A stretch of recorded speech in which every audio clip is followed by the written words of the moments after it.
Hello friends, this is Ashwini Kumar. Welcomes you all to Heading English classes. So guys, today we will learn some new sentences related kitchen. तो guys, आज हम लोग kitchen में कुछ use होने वाले daily use वाले sentences को सीखेंगे। हम ये सीखेंगे कि उनको इंग्लिश में क्या कहा जाता है। तो गाइस, हमारा पहला सेंटेंस है दूध को भगोने में डाल दो। दूध आया है भाई आपके घर में, तो ये कहा जा रहा है दूध को भगोने में डाल दो। तो हमारा पहला सेंटेंस है दूध को भगोने में डाल दो। दूध को भगोने में डाल दो।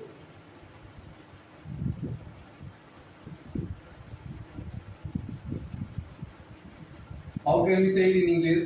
दूध को भगोने में डाल दो। इसको हम इंग्लिश में कैसे कहेंगे? pour the milk into the pan। pour the milk into the pan। हमारा अगला सेंटेंस है अब दूध को भगोने में जैसे ही आप डाल रहे थे तो किसी को उसमें गंदगी दिख गई, तो वो कह रहा पहले भगोने को मांज तो लो। तो हमारा अगला सेंटेंस है भगोने को मांज लो। पहले भगोने को मांज लो। पहले भगोने को मांज लो।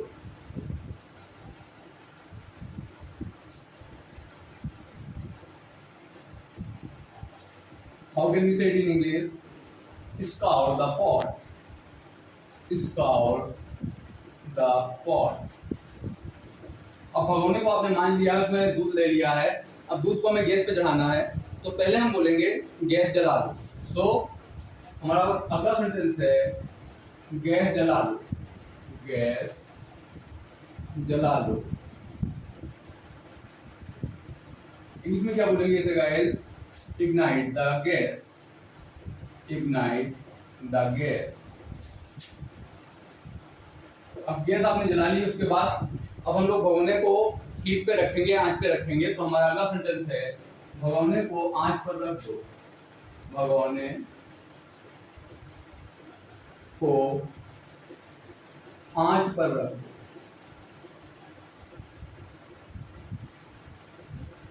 हाउ कैन वी से इट इन इंग्लिश? भगोने को आंच पर रख दो। Place the pot over the heat. Place the pot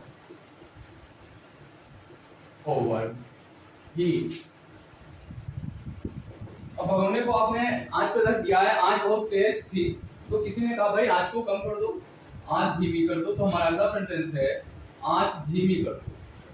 आंच धीमी कर दो।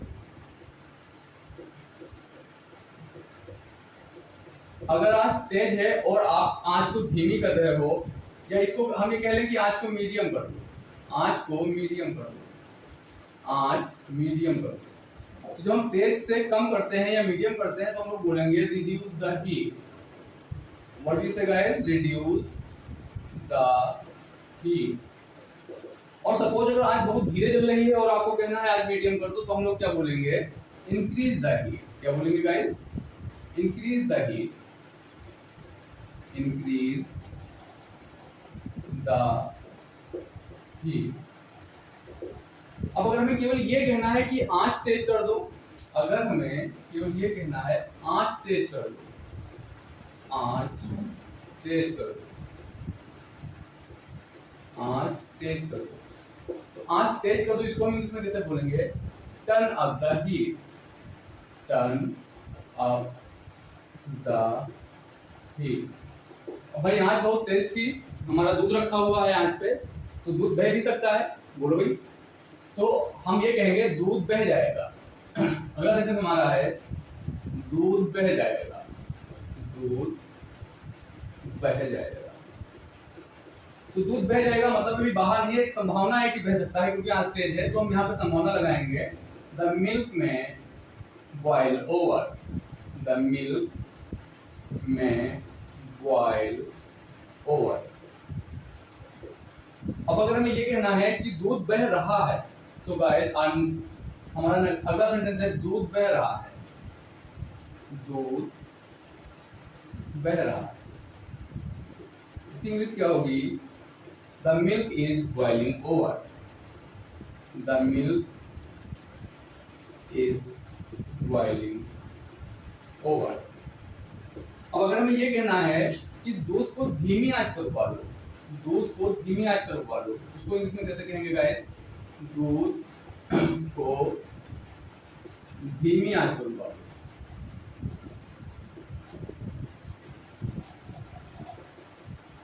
दूध को धीमी आंच पर उबालो। इसको इंग्लिश में कैसे बोलेंगे?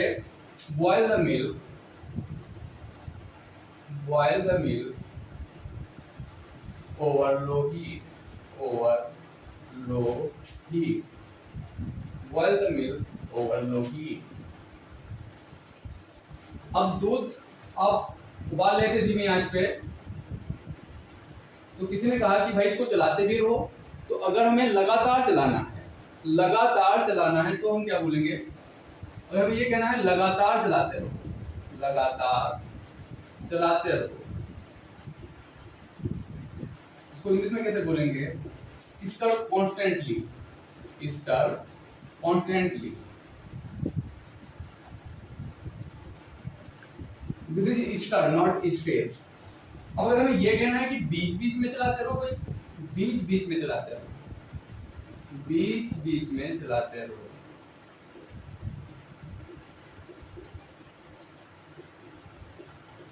इसको इंग्लिश में कैसे बोलेंगे? स्टर ओकेजनली। क्या बोलेंगे गाइस? Stir occasionally.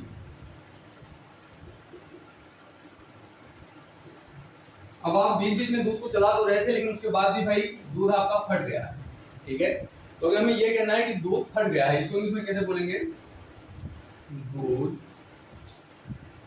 फट गया है। इसको इंग्लिश में क्या बोलेंगे guys? The milk has turned साउर, the milk has turned साउर। Or we can say the milk has curdled, the milk has curdled। अब आपका दूध भाई फट गया था, तो आपने क्या सोचा? चलो इसको छान के पनीर ही बना लिया जाए। तो अगर हमें ये कहना है फटे हुए दूध को छान लो, तो इंग्लिश में क्या बोलेंगे इसको? फटे हुए दूध को छान लो, फटे हुए दूध को छान लो। इसको इंग्लिश में कैसे बोलेंगे भाई? इसको बोलेंगे strain the curdled, strain the curdled milk. देखिएगा, जब हमें किसी लिक्विड को छानना होता है तो हम स्ट्रेन बोलते हैं, और अगर किसी पाउडर को छानना होता है तो हम सिफ्ट बोलते हैं। कल के वीडियो में हमने बताया भी था आटा छान लो, तो हमने कहा था सिफ्ट द फ्लावर। तो अगर हमें कोई लिक्विड छानना है तो उसके लिए हो जाएगा स्ट्रेन। अब अगर आपको दूध को छानना है तो भाई पहले उसको हम गैस से उतारेंगे भी, ठीक है? तो हमारा अगला सेंटेंस है भगोने को आंच से उतार लो, भगोने को आंच से उतार लो, भगोने को आंच से उतार लो।